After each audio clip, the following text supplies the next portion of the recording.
Welcome to episode 88 of the Cycling Europe podcast. My name is Andrew Sykes. In 2013, Jacob Lemanski set off on a cycle ride that would eventually take him 38,000 miles over 999 days. He's currently retelling the story of that epic ride in his own series of podcasts, but also in Ant Art. After the trailer to his own podcast, Jacob will explain all.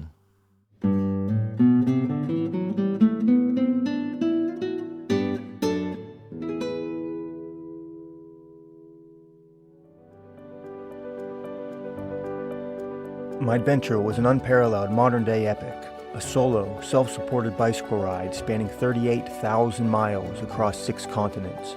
There are moments I barely survived, and times I cried tears of joy, but mostly this is a story about the thousands of people I met along the way. I moved through their cultures and dramatic landscapes. I ate their food and slept on their land. I was constantly arriving to the open arms of strangers, excited to help me achieve a feat that few could imagine. I did this for years, immersing myself in the world and meeting the people who live here. The story I returned with is a snapshot of humanity captured in a lived experience.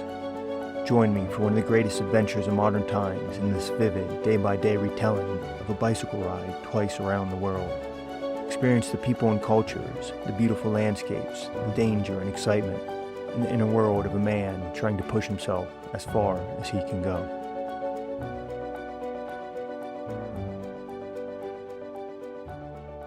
Yeah, my name's Jacob Lemanski. I'm the creator of How to Move the Stars, a bicycle ride twice around the world. And that's a day-by-day retelling of my 1,000-day bicycle tour twice around the world.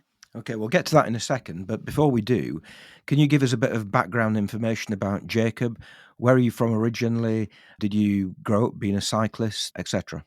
I grew up in the United States on the East Coast, and I was an athletic kid, but I didn't get into cycling until my first bike tour when I was 20. I took a summer between semesters at university and rode across the United States. And I honestly, I knew so little. I bought a bicycle for that trip. I left without a raincoat. I didn't even know how to fix a flat tire. So that was my first introduction into bike touring, but it got me into great shape. And after that, I just stuck with it all through school. And then eventually I graduated with engineering degrees and moved out here to Colorado, where I worked for a few years before, being inspired to go on my longer trip. And so you're an engineer by profession?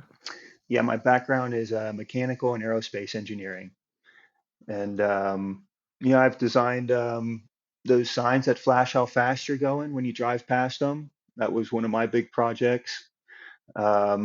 The company I was working for, most recently, we designed breathalyzers, check people's alcohol content. Yeah, right, okay. And if you don't mind me asking, how old are you? I'm 40 today. You're 40 today? Well, I'm 40 now. It's not your birthday? It's not my birthday today. And when I did my bike tour, I was 29 to 32 is when I was doing that. Okay, yeah, because you started this journey back in 2013. Is that correct? Yeah, that's correct. So what motivated you to, you were presumably in a job and you were contented being a mechanical engineer. What prompted you to suddenly decide to head off on your bike? I knew I had one opportunity to see how strong I could be as a young man.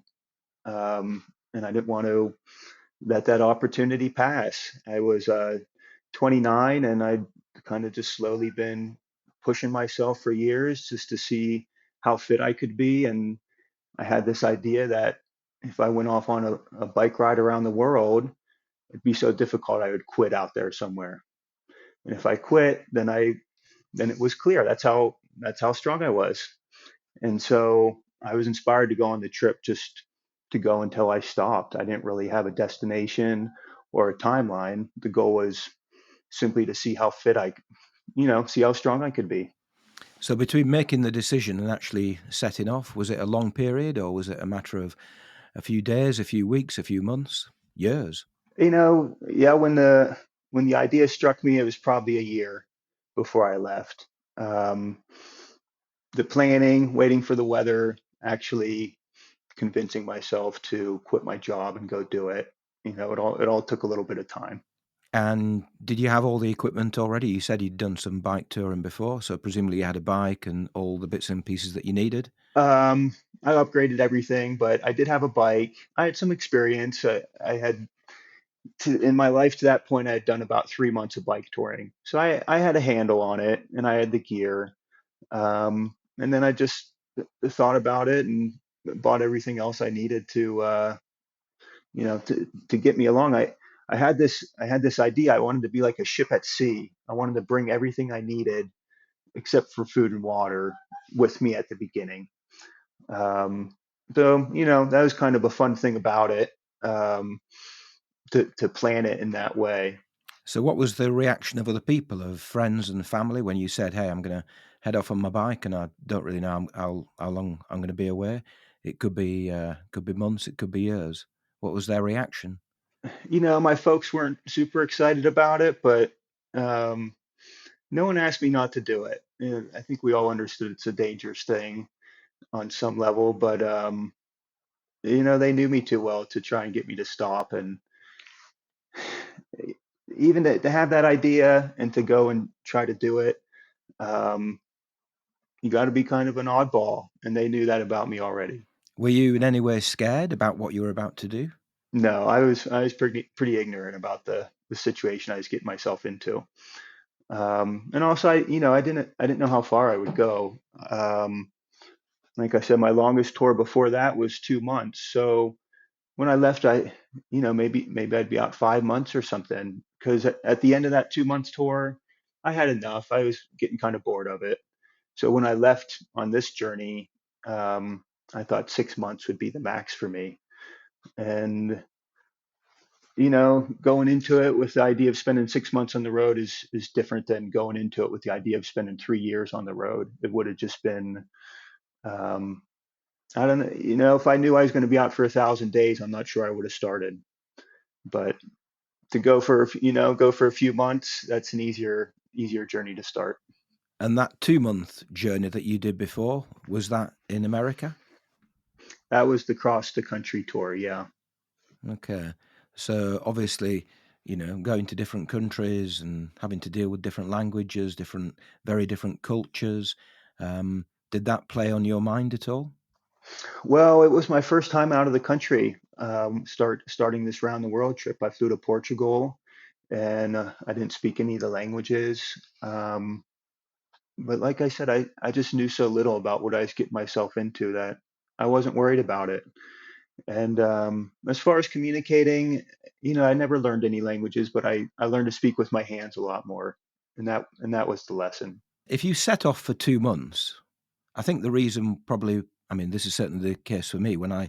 If I set off for a weekend, or if I set off for 2 weeks, or if I set off for 2 months, my longest trip has been, um, well, I was away for about 6 months, but only about 3.5 months of that was cycling. Because I know at some point, at this point in the future, I'm going to be coming back home. That I think dictates my mood, certainly towards the end of the trip, because I know it's going to be coming to an end imminently. And that helps me keep going, I think, and it helps keep me motivated. I'm not sure how I would cope if I had no endpoint in the back of my mind, even if it was a fairly vague endpoint. To set off and really not have any idea when you were going to be heading back home. Personally, I would find that really difficult. How do you cope with that?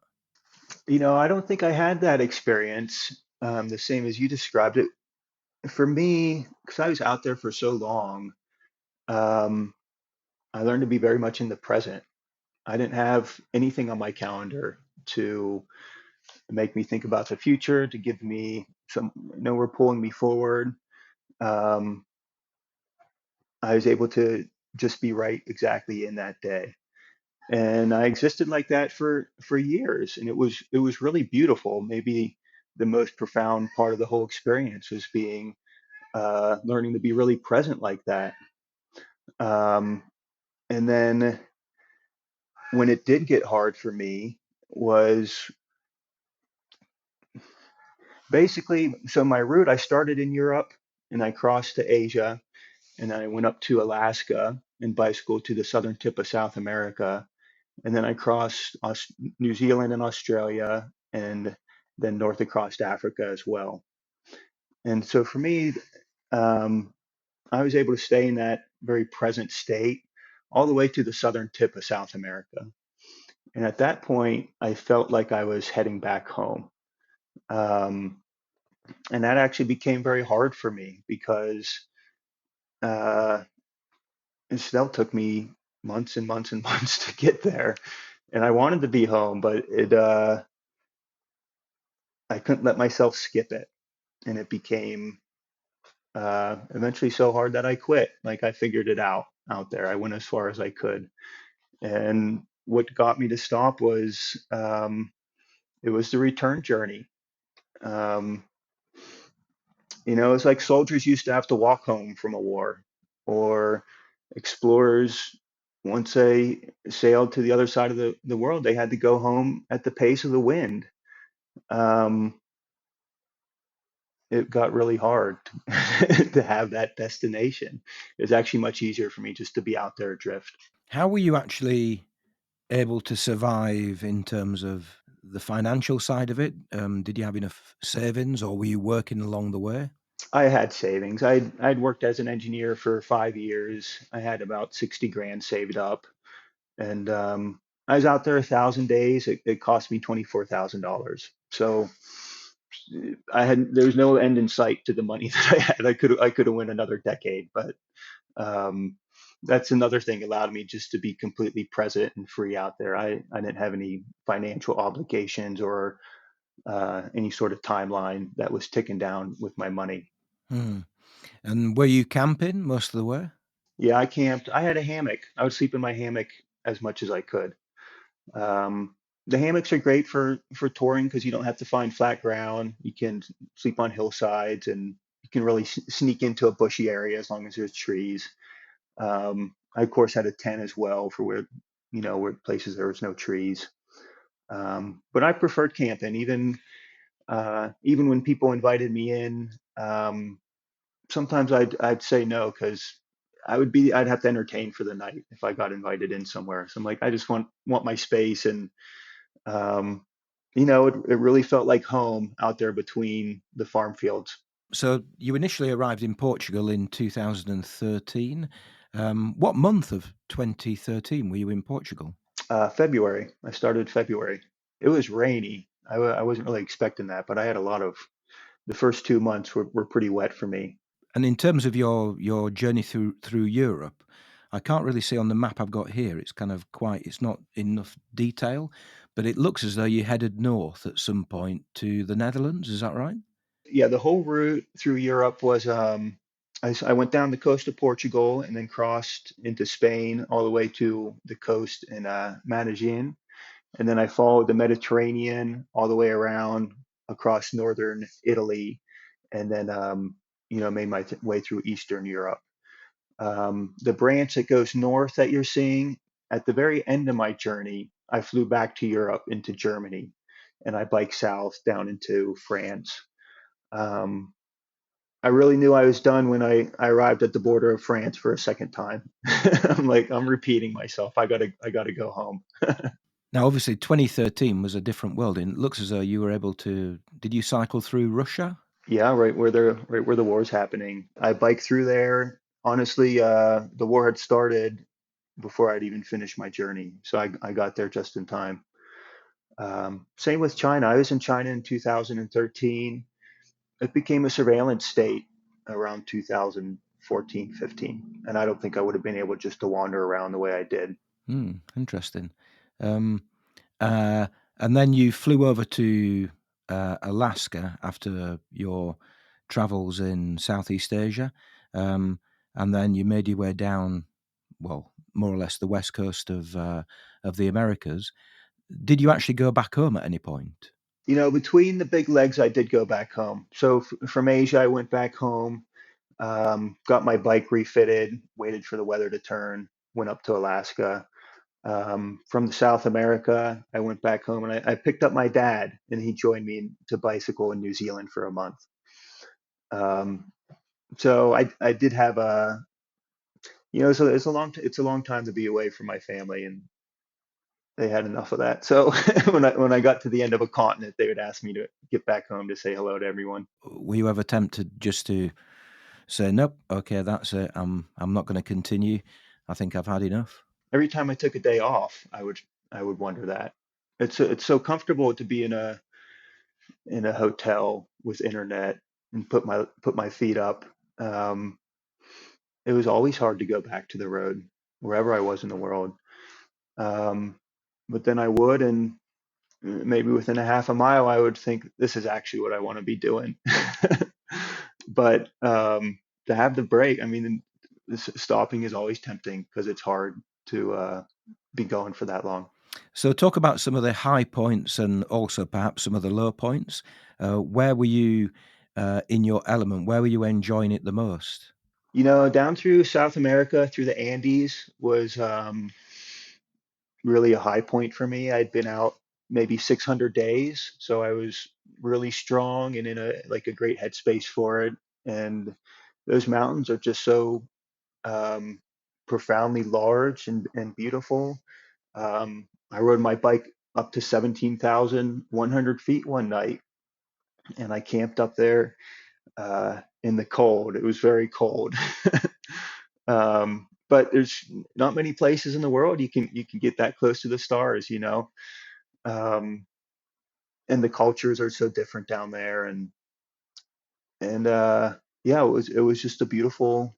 That was a beautiful time in the whole journey for me, right down through the Andes. And where was it the most challenging? Where did you have the most problems, or where did you feel the most out of your comfort zone? The hardest days for in the whole trip were in the Gobi Desert, crossing Mongolia into China. And if I had to do those days again now, I could handle them better. But I was just 7 months into the trip at that point, and I wasn't as confident or as good at what I was doing yet. Um, and basically, it was always I was struggling to find water. I was lost out there. Um, and I didn't do any research. I would just go and figure it out. That I wanted to feel like an explorer. So to look up what was ahead of me just didn't seem to fit.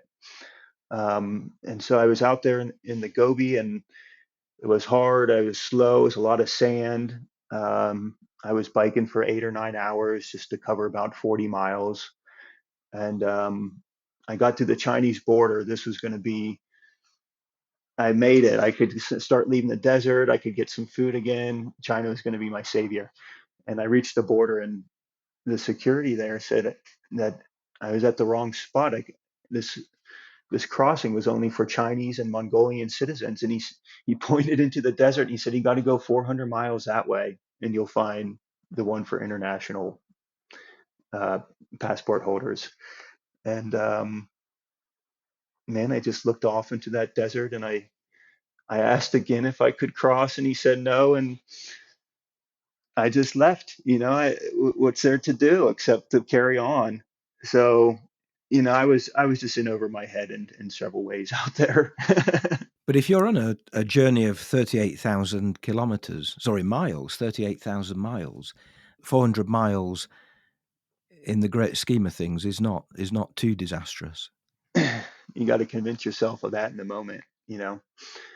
And I didn't want to do another 400 miles in the desert. I was ready to be done with it. So, I got my head on straight. And I went for it, and then I made it to the next little town, and I stumbled into this mining camp, and they gave me water. It was a whole ordeal to do that 400 miles. Um, it was the most remote and sandiest terrain I've ever covered. So in the grand scheme of thing, yeah, it was small, but every moment you can only take on in the moment. I was going to ask you if you had any problems with visas and things like that. Obviously, getting into China was a little bit difficult, but did you have any problems with visas elsewhere? Russia and China were the only countries I had to pre-arrange visas, and I got like business visas for someone that is traveling a lot. You can have like a 1 year visa for those countries at the time. So those are the only two countries I had to plan ahead. Everywhere else, I could just show up at the border and they let me in. Um, which honestly, it may be a rare time in human history where someone can just wander the whole world like that.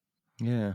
If you were to do the journey again, would you follow the same route or would you make significant changes? Obviously, you go to that different border crossing in China, presumably. But apart from that, would you actually go any different directions, or would you do it in the opposite direction? Would you go from South to North America? Anything radically different? Yeah, maybe the opposite direction. I always had this feeling that the experience would be totally different going the other way, just because the view would be different. You just, so while I travel, every once in a while, I just stop and turn around and make sure I'm catching the view in both directions. Um, but as far as a long route like that, I would point one direction and go that way. And if I didn't want to explore one area very much, a lot of places there's not a lot of roads to choose from. So if I'm heading south, there's only a couple options to go south. Um, it's not like in the East Coast U.S. It's like a spider web of roads. You can go any which way you want, but that's just not the case in a lot of countries. So I think the route I took was in a way chosen for me, just because I was heading that way. Hmm. You said you cycled with your dad in New Zealand. Were there any other segments or sections of your route where you cycled with people? And did you actually meet and travel with any other round the world cyclists when you were traveling? Yeah, so out of 1,000 days, I think I was alone for about 840 of them. So my dad joined me for a month. I had a girlfriend join me the first 2 months across Europe. I had a different girlfriend join me in the United States for a couple weeks.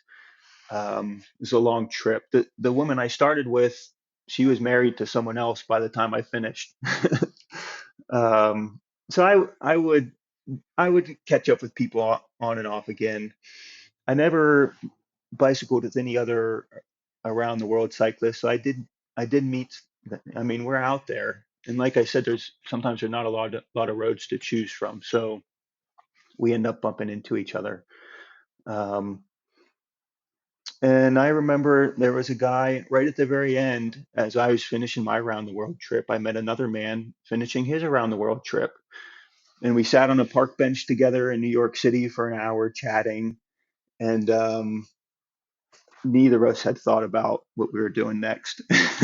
All we were trying to do was make it to the end. And in terms of the people who you met as you were traveling, not the other travelers, but the people who lived in the places that you were visiting, are there any memorable encounters with people that you could tell us about? Out there on your bike, you're out with the people. It's kind of a beautiful thing about it. Um, in Africa, I had this really kind experience. I was in the Kingdom of Lesotho, which is this little mountainous country in southern Africa, and it's late at night. It's mountainous. There's no trees around for my hammock. I'm looking for kind of a secluded spot for my tent to lay out before the storm comes in. And a goat herder came by and he found me and he invited me to come back to his little yurt with him for the night. And two other herders were there living with him, and they each had about 150 animals, which we together went around and counted to make sure they had them all. And we just spent this night up on this mountaintop. They cooked me goat stew. We watched a storm blow through with lightning and stars came out. It was really a beautiful experience. And, we couldn't speak to each other in any language that we shared, but, just like a warm meal with people from such a different life is always, um, you know, something to be cherished. Are you still in contact with anybody who you met along the way? Or are there fleeting encounters that you meet people, then you move on and they're just a memory? Anybody you're still in regular contact with? There's one guy I met him in Russia, and he's an Austrian man, and he was bicycling to Eastern Russia, and we biked together for a week, and then he had carried on, and I went my route, and sometime later we met up again in Alaska. So he and I ended up biking together for maybe 6 weeks in total in two different places. Um, and I keep up with him, and he lives in Austria, so one day I hope to see him again. But um, it's they're long distance relationships, so they only get so close, I guess. Hmm. Now it's is it a decade since you returned? It's 2025 now, so 9 years since you returned. Is that correct? That's right. Yeah. And you're beginning to retell the story of your 3-year journey in a series of podcasts. And if I can understand correctly, you're breaking the story down into daily chapters and retelling the story on a daily basis. Is that correct? Yeah, I kept a journal while I was out there. Just as well, it started off, I was sending it to that girlfriend that I started the trip with, and then it started a habit, and I just kept writing. So I returned home with a day by day. I returned home with my journal, which had the whole story, and but it was just a rough first draft, and I started rewriting it. I had this idea that I would make a book out of it, but the journey was so big and so profound. I couldn't figure out how to tell it in a shorter way. So I just started editing my journal, and I've been writing it for 9 years now. I've been editing, and basically turning myself into a better writer. The journal was just a rough draft, and as I worked on it, I've condensed it into each day is like a well told little short story. And so the goal of it is to bring people to that moment that I quit. Like that'll be one of the most profound moments in my life, and to um, take people along that journey the entire way with me. um, I think maybe someone will, if they listen to the whole thing, will be able to understand it in some way, and then I won't feel so alone in this experience of having circled the earth twice and gone as far as I possibly could. So that's the idea. I want people to understand it. Yeah, I've listened to a few of them, and they're very engaging things to listen to. You tell the story of what happened on that particular day, but there's also quite a bit of thinking in there, a bit of philosophy, a bit of reflection on the encounters that you have. It's more than just a dry retelling of the story. Well, part of my goal is to get very far out on that trip. Um, and yeah, in the retelling, to listen to the whole thing, you're going to see me um, become a person that has spent 3 years alone on a bicycle, and um, the storytelling changes by the end. I'm talking about some weird stuff by that point. It's a lot of time to be alone, um, and to tell it day by day.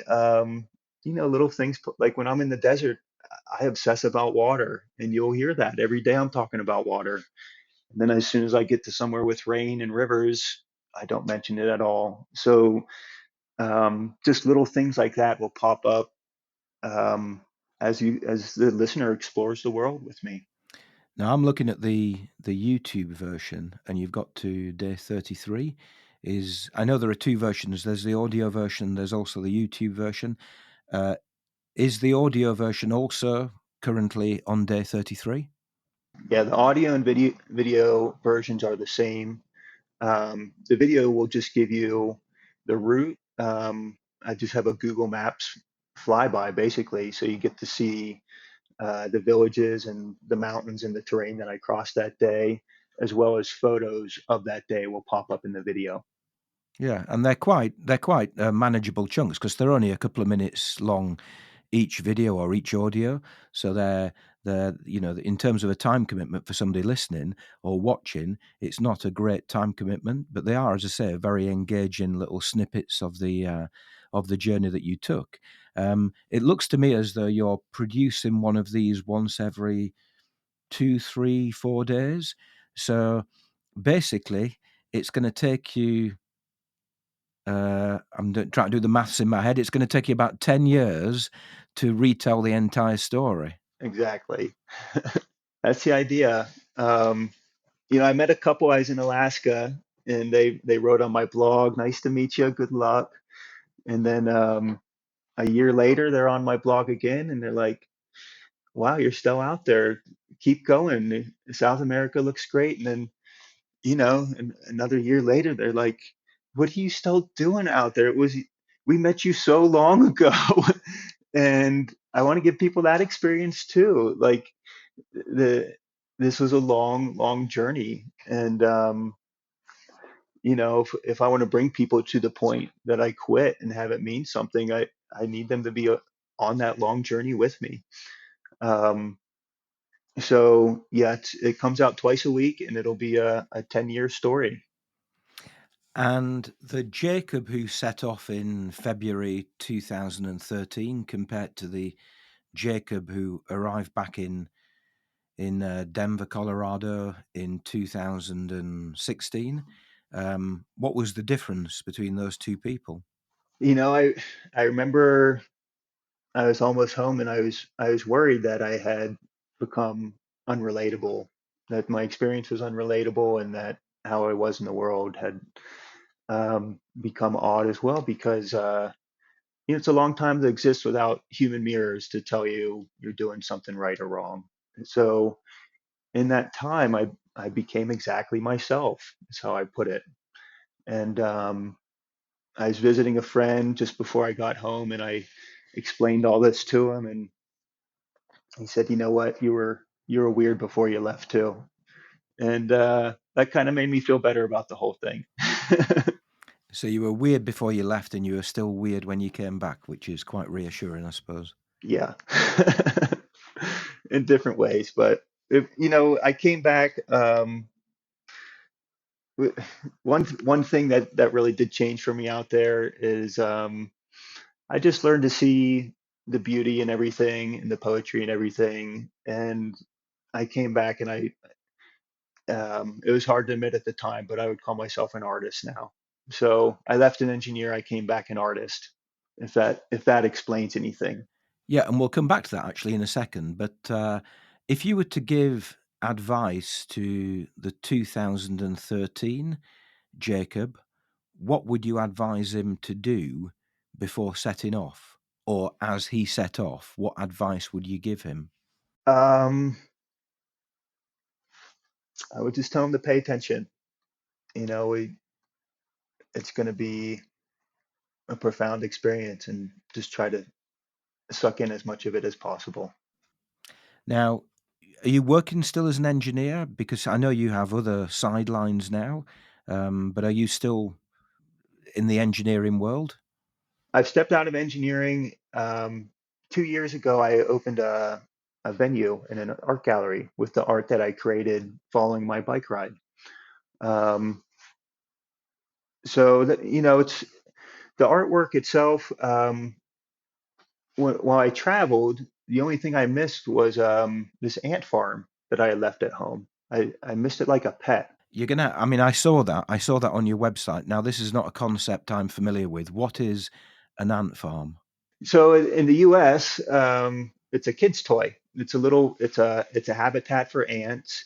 It's about a half an inch thick, and maybe 12 inches by 8 inches. So it's like a sheet of paper in size. And then there's sand between two panes of glass. And as you stick ants in there, and as the ants tunnel, you can see their tunnels forming up in the sand. So an ant farm is a children's toy. Do you have to feed them? Yeah, you can feed them some sugar, you can feed them some grains, basically they don't eat anything though. If you were to stick a piece of corn in there, it would get moldy before they ate it. Um, and there's no queens in there. A queen would have thousands of babies. It's kind of too many. So you just put workers in there, and they'll live in there for a while, and they'll dig tunnels, and then they die, and then you clean it and start it over. And it's just like, it's a little science experiment for children. Um, but I had one as a child too, and I liked it enough to build myself one as an adult. And then when I traveled, I missed that thing, and so I got home and, um, just in the way I had taken a bike ride to its extreme limit, I settled on that ant farm, and I did the same thing with that. And I ended up building, the size of a sheet of plywood, a huge ant farm, two panes of glass. I built a frame around it. Within the frame, there's lights which illuminate a background. The background is a nebula. So it's this illuminated space nebula that shines out through the tunnels as the ants dig, and they create this artwork. And the ants will live in there for a year. So it's this living art piece that's always changing on your wall. Um, they're, you know, I've never seen anything like them before. They're far out. They're really interesting. And I built these. This is how I integrated the experience of biking around the world. I threw all my creative energies into, um, building giant ant farms. It was a wild time in my life. If you am I correct in thinking that these, if I'm looking at the website antlife.space, and and that is what I can see, the pieces of art on there are made by ants, and you are shining lights through the panes of glass, and that is creating the art, correct? Yeah, yeah, exactly. And are there still ants living in there, or are they now dead? And Yeah, it starts half full with soil. You fill it yourself, and then you put the ants in, and they pick up a piece of sand from somewhere and set it down somewhere else, and they dig about a half an inch an hour. And it's not much to sit and watch them, but you go to bed and you wake up, and there's a couple of inches of tunnels there, and then you come home from work, and it's a little bit more, and after a month, the whole thing is dug up. And then the ants will live in there about a year, just kind of slowly dying off, and then you clean it and restart it at the end. okay, and can you? I mean, I don't want to stretch the metaphor too much, but can you see parallels in the life of the ants in your pieces of art, and perhaps what you did in terms of the cycling journey? Yeah, there's tons of those. It's an art piece that only exists in the present. It's always changing, and that's something I learned to do on the bike ride. I learned to really exist in the present. Another thing, you stick those ants in there, and they start to tunnel. There's no way to speed them up. Just like a bike tour, it's slow. It's going to take time. You just have to accept that. Um, so yeah, it's fun too. They're fun art pieces to stare into and think about all that sort of stuff. Yeah, yeah. I would imagine. I mean, I would imagine it's likely that people listening to this are probably scratching their heads, thinking about what actually you're talking about. So I think the best thing for them to do is to go to antlife.space, and they'll find examples of what you've just been talking about. Um, am I right in thinking you also organise bike tours in Colorado? That's right. With the launch of my podcast, I'm also leading bicycle tours for people that want to experience Colorado and come do a ride with me. Um, because we're in the mountains here, I'm doing e-bikes. Partly because we're up at we'll do passes at 12, 13,000 feet high. So the elevation is hard for people coming from lower. Um, as well, it's in the mountains. It's a long distance between the towns, just because there's not a lot out there. So the e-bikes allow us to do 90-mile days through the mountains without you know without having to be younger and fitter. Yeah, because I remember talking to Ryan Doozer quite a few years ago for the podcast, and he lives in Boulder, or is based there certainly. And I remember talking to him. I'm looking at the map now. Uh, Colorado is kind of almost divided into two, isn't it? You've got the eastern side, which looks like it's just flat plain. It certainly does on Google Maps. And then you've got the western side, which is that's the start of the Rocky Mountains. Yeah. Yeah, basically they rise right up out of the plain. Yeah, it's true. And once you're in them, that's it's all up or down. There's no flat in there. And there's some beautiful, there's some beautiful high passes to do. Um, Snowy mountains. Yeah, it's really some of the most beautiful terrain I've ever bicycled through. I just love biking in the mountains, and the Colorado Rockies are top notch. So um, I want to, give people some of the experience of bike touring that I fell in love with.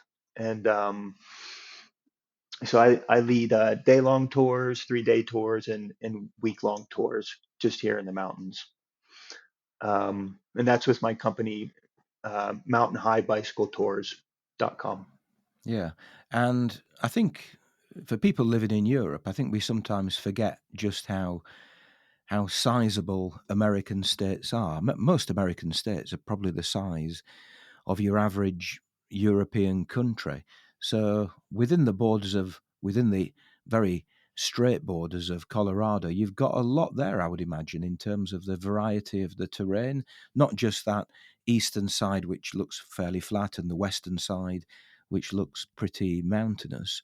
I would imagine within those areas, you've also got a great deal of variety in terms of terrain that you can explore. Is that correct?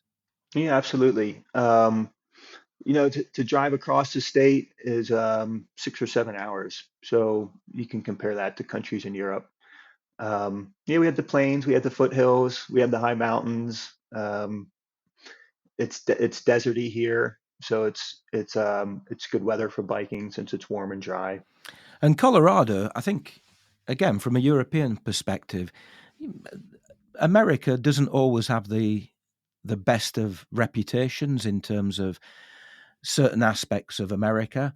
However, Colorado, Denver, Boulder, Aspen, those kind of places, they do have very positive images, I think, in the minds of probably most European people. Do you think that Colorado is a kind of an America which is a bit different from the rest of America? Yeah, it's a lot of outdoorsy people here, and also a town like Aspen, Boulder. These are um, beautiful, scenic ski towns in the mountains. There's a lot of money there. These are it's full of second homes, and with all that extra money, they build bike paths everywhere. So they're great for biking and subsidized by some of the wealthiest people in the country. But that's the way it is. Well, a bike path is a bike path. I suppose it doesn't really matter who's paying for it ultimately. If it's a bike path, then so be it. That's how I feel about it. Yeah.